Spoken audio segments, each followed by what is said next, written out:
Ассаламу алейкум жалпыға бүгін хиджама туралы сөйлөшөбүз. Биринчи эле айтып кое турган нерсем, доказательный медицинада мындай түшүнүк жок. Дененин кайсы бир бөлүгүнөн кан алып кою аркылуу айыгып кете аласыз деген факт табылган эмес. Бүгүнкү күндө өтө көп мекендештерибиз ар кандай ыкмалар менен айыгууга аракет кылышат, ийне сайдырышат, сүлүк койдурушат, баттарды, иче төшөкөттөрдү хиджамада кылдырышат. Бирок бул ыкмалардын бири дагы эффективдүү эмес. Мен сиздерге бир эле нерсени далилдеген аракет кылайын. Бул кан тамыр. Кан тамыр ичинде кан тынымсыз жүрүп турат.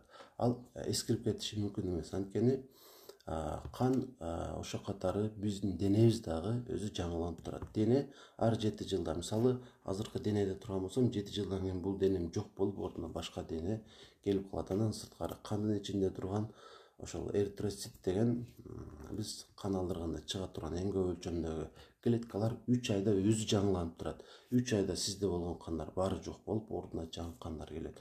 Анан аны дагы жаңылайм десеңиз, билбейм, мындай нерсеге муктаждык деле жок негизи. Кудай таала биздин организмибиз өзүн өзү жаңылап турат деген ушул принциптин негизинде жараткан. Андыктан керексиз ыкмалар менен өзүбүздү кыйнабайлы коелу. Бир эле сөз бизди ушул нерсени кылууга кайра үндөшү мүмкүн. Пайгамбарыбыз муну сунуштаган деп. Албетте пайгамбарыбыз айткан ар бир сөзгө ишенебиз жана аны аткарабыз. Бирок дарыланууда хиджаманы колдонбойбуз. Анткени азыр доказательный медицина аркылуу айыгуунун көптөгөн ыкмалары аныкталган. Пайгамбарыбыз балким азыркы күндө жашаганда бул нерсени сиздерге сунуштамак эмес. Андыктан бир эле сөзгө жабышып албай, айыгыш максатында туура аргаларды кылыңыздар.